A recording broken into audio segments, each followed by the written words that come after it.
Have you ever wondered where your identity comes from? Like, what makes you you? How is it formed?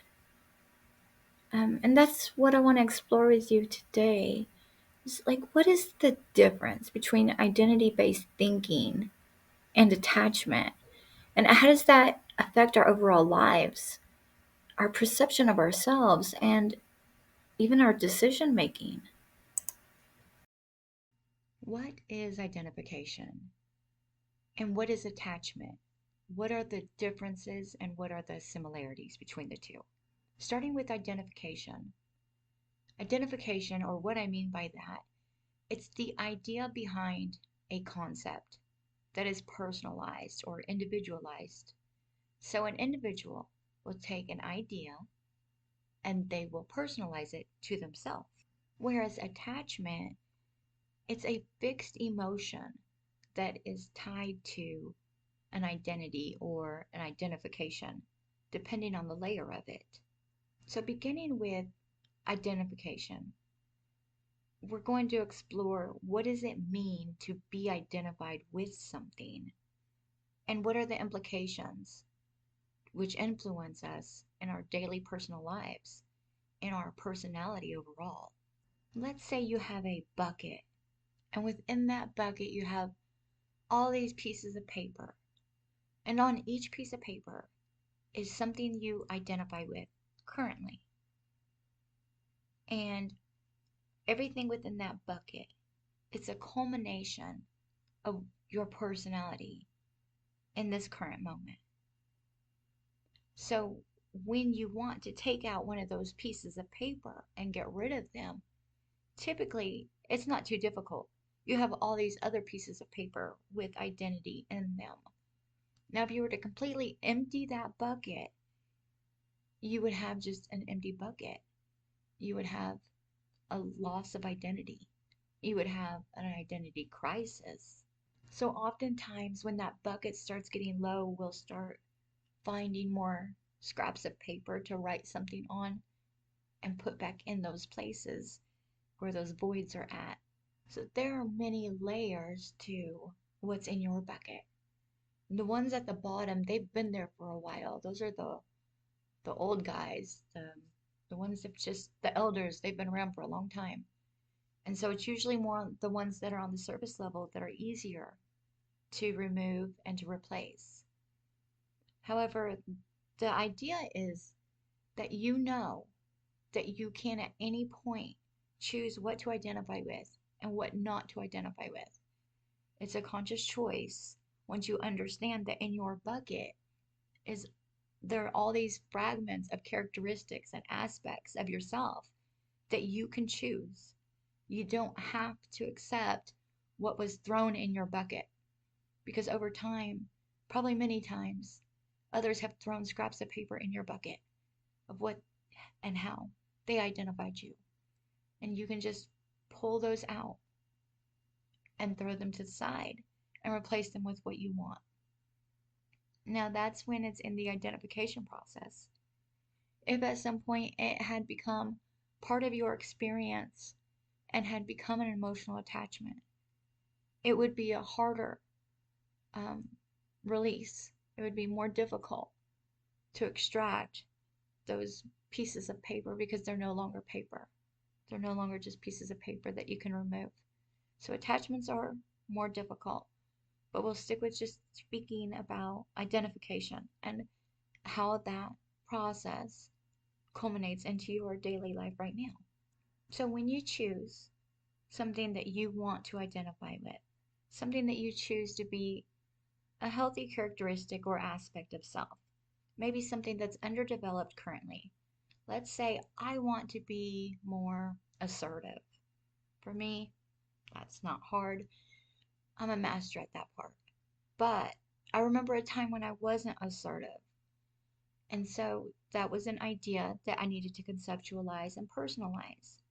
So there's four stages for this to take place. First is the choice. It's the idea. I want to be assertive. I want to be courageous. I want to be, I don't know, there's so many different layers of that. So, whatever that looks like, choose it. It's your choice, it's your life, you choose it. Now, it'll move into an emotional expression. And so you'll find that if you really have chosen that, like truly chosen that, that you'll find yourself connecting to it in the outside world in some way. So you'll find that you choose content that refers to it or people that show up with those characteristics. It'll show up all over if you observe. The third step, it's the general presence or behavior of that identity. So let's say you decided you wanted to be funny and you were probably never really very funny before. So you've expressed it emotionally by allowing it to reflect back to you through your environment. And now you'll begin to pick up those characteristics through your daily conversations and just little things here and there. It'll start out small. You might just make little tiny comments until you build the courage and the comfort and it becomes more natural for you. And then, so the fourth stage then is when you have truly solidified it within yourself to where you've noticed you are funny or you are brave or you are assertive, whatever that looks like for you. And so now you'll have action behind it and it'll be much more natural. It'll be something that just happens as an expression of your own personality. Now, these stages, they're very natural. You don't really have to force anything. The only thing you have to do, you have to make a choice. And the choice, once it's made, it begins to happen on its own. So you have to have a strong intention that this is where you're headed. And you don't have to force the process. I mean, you might decide consciously to look at some different things. Like, let's say, for instance, you want to be a wealthy individual and you don't know that much about how the currency of money flows. That might be something that you consciously choose to go out and learn about. And then the other parts of it will start to fall into place. So, that does happen where you do find yourself needing to push yourself into certain environments or to certain subject matters. But that only happens because you've already chosen. That's just because the choice was made. So we do all of this for ourselves based on our belief about ourselves. So if I don't believe that I can be courageous, I'm not going to solidify the idea. I'm not ever going to put myself in a situation where all these other people in my environment are courageous. So then those steps are not going to take place because the belief is not there. It was just a fantasy idea. It's a pipe dream. It doesn't have to be. You have to continue to reaffirm it for yourself. That's what you want until you are sure that that's something that you are going to move towards no matter what. So, to give you an example of how this plays out, let's say I have chosen to be a musician. So when I'm talking to people, they say, "What do you like to do?" I say, "Well, I'm a musician." I don't hesitate and I don't think about it. That is my response. So then I would find myself also connecting with or to things about music or other musicians. I would find myself drawn to that. And if I don't find myself drawn to that, I would be curious and interested in that naturally. And then you would start to notice that you have the mannerisms of a musician. Whatever you've identified with as being a musician, it depends on what kind of musician. If it's a rock and roll star, it might be somebody that's loud and boisterous. If it's a classic pianist, it's someone that's quiet and introverted. These are all concepts and ideas. None of that is true. It's all just the individual. There could be a boisterous pianist. Those are fun. Um, so, and then the fourth step would manifest naturally as well. And so it would be that as a musician, you would just do things as a musician. So your life would in some way revolve around music or playing music. What we identify with impacts our self perception. And so when we've gone through life unconsciously identifying with all this, honestly, it's garbage. It's a lot of projections. That's what we have become in our personality if we haven't had a very supportive environment. I'm one of those. I have not had a supportive environment. So I've pretty much had to go clean out my bucket and start making lists of papers and throwing them in that bucket. And what I realized through that process is it wasn't just scraps of paper with the identification. There were rocks in my bucket, and those rocks were the attachments. And so, even though I replaced these scraps of paper and I said, okay, now I'm this, now I'm that, that was wonderful. Except my bucket was so heavy with the rocks. The rocks were weighing my bucket down. I couldn't move it. And so I had all these new scraps of paper. I was showing up in different wonderful ways and I was impressed with myself. And then the rocks were weighing me down. So that leads me to speak about attachments and how attachments affect our personality and our daily life. And you could write a whole book about attachments because attachments are very layered and very deep to our core essence. They are something that begin when we're born. And so a lot of them, we don't even know where they came from. And we don't even know they're playing out. But once we begin to observe this, we will begin to find our own power in it and manage and decide what works and what doesn't, and use the processes to help us navigate new attachments. And I know there's a lot of theories about you should have no attachments. I disagree with that. Some attachment is healthy and needed, and it's necessary, absolutely necessary, to be connected. If you're not connected to anything, you're drifting. And like a plastic bag in the wind. And some people might be okay with that. It's not for me. And I don't think it's for most people. I don't think naturally we want to be a bag in the wind. I think most of us need to have some type of grounding. And so it brings us to these attachments and these rocks in your bucket. And not all of them are bad. Some of them are very helpful. Some of them keep your feet on the ground. But a lot of them, at least for me, a lot of them need to be removed. And so, how do you even begin to do that? When we understand that attachments are emotionally driven and they are fixed, they are not easily transformed. That gives us some indication that it can be a difficult process, and that's realistic. And so I can imply that it's simple, and parts of it can be. And if you keep an open mind, it's easier because there's less resistance. But in all honesty, it's a lot of resistance is within it because the source of your personality has been built around attachment. And these attachments, let's say basically they are contained within your shadow. And I know that there's a lot of different references to what a shadow is and all of these things.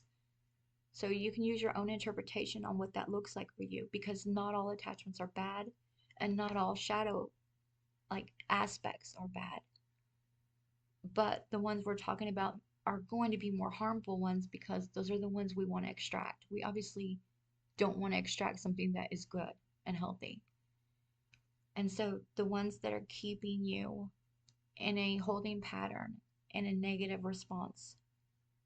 And so there's always a four-stage process to everything, but it can sound different depending on what we're using that for. And so the first one is going to be awareness or identifying it, knowing what it is that's keeping you down and stuck. So the best references I always have are just my own personal experience and how I've worked through those. So one of my attachments has been to perfectionism.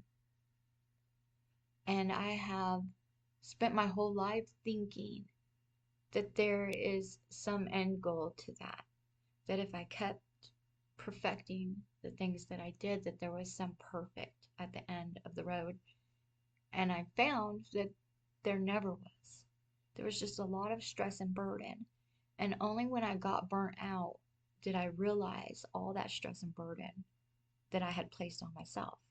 So the way that I moved through perfectionism, and I'm very good at moving through that now, like, I am not concerned about perfectionism at all. Actually, I prefer and enjoy sometimes to be a little messy. So the first thing that I did is I identified the problem. I realized that there's a lot I wasn't able to achieve in my life, or things that I couldn't move forward on because I wanted it to be perfect. And there is no perfect. It just does not exist. And I couldn't grow because of that. It was a stuck point for me. Because if you're not willing to make mistakes, you can't grow. And I wasn't willing to make mistakes. It had to be perfect. And I had to do it behind closed doors so nobody could see all of my imperfections. So I was one of those kids that would take homework home to perfect a subject before I went back to class so I could be the one kid that knew everything already. Because I didn't want to be in a group environment where I wasn't the superior intelligence, you could say. I always needed to be the smartest one in the room. I needed to be the top of everything. I needed to be number one at whatever it was I did. And so if I found that I could not perfect a skill in private, I would not participate in it. And it sounds ridiculous now because I missed out on so much. There's a lot I missed out on because of that. Well, I don't do that anymore. So let me explain how I worked through that. First, like I said, it was identifying it. It was seeing the harm it was doing in my life.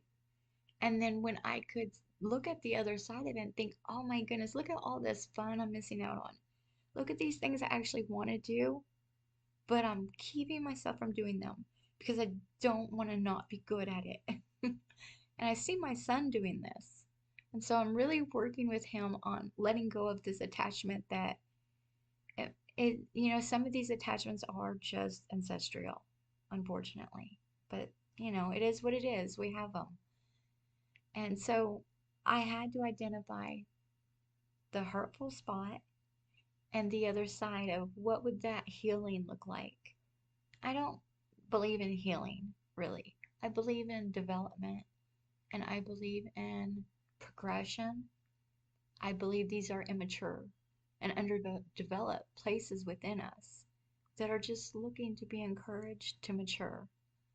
And so that's what I had to do. And then I had to put myself in a lot of awkward positions. So then I had to act it out. I had to move into the state of behavior. So that meant I had to put this on scene and be willing to not be good. And I'll give you an example. I'm a terrible bowler. Terrible. I don't know why. But I wouldn't go bowling most of my life because of this. And so when my friends would go bowling, I would either sit there and watch, which is terrible for me because I don't like to sit around, or I wouldn't go. So I decided, okay, I'm going to do this. I'm going to get out there and I'm going to be the best, worst bowler ever. Once I was able to do that, and it took a little bit for me to, shake it off and be okay with not being good at it and get over my own mental chatter about, oh, you look ridiculous and all of that. Once I was able to do that, I ended up loosening up and having a really fun time. Then I was tapped into another part of myself that was more loose and lighthearted and okay with not being good at something. And then I found myself finding more situations that I had avoided previously and engaging in those so that I could not just learn to be better, but be okay with not being good enough at it.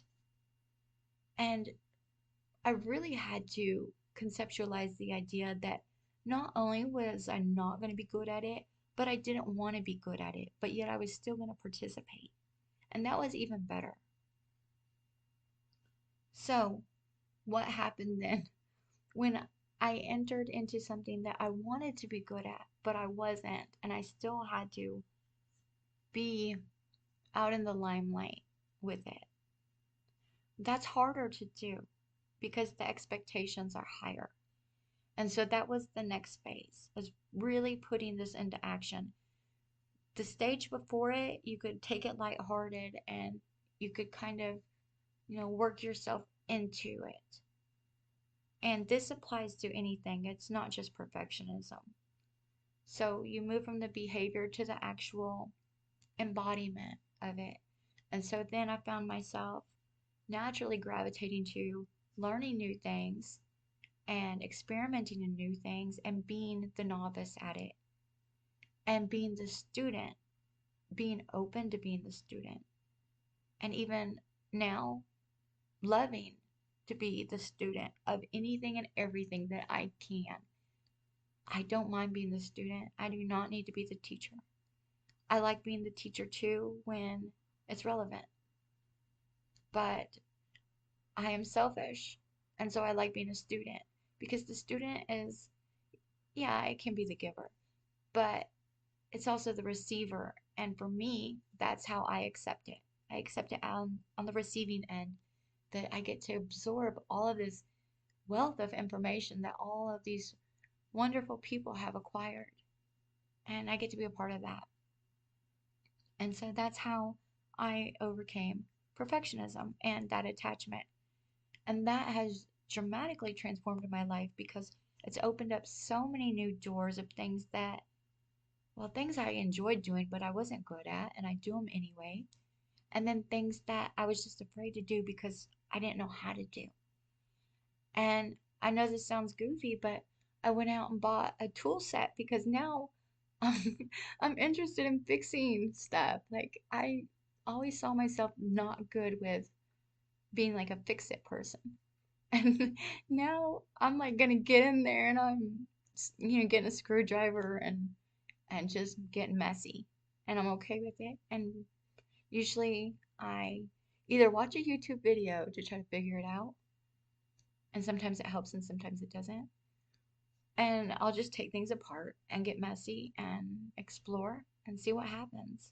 Am I a good mechanic or fix it person? No, I'm not. I probably won't ever be. But I learned how to take a lawnmower apart and I learned how to fix a weed eater. And I was really proud, like really proud. It's very exciting.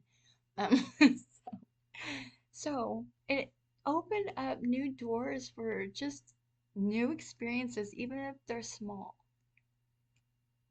But this was an attachment that took over most of my life, like such a huge chunk of my life.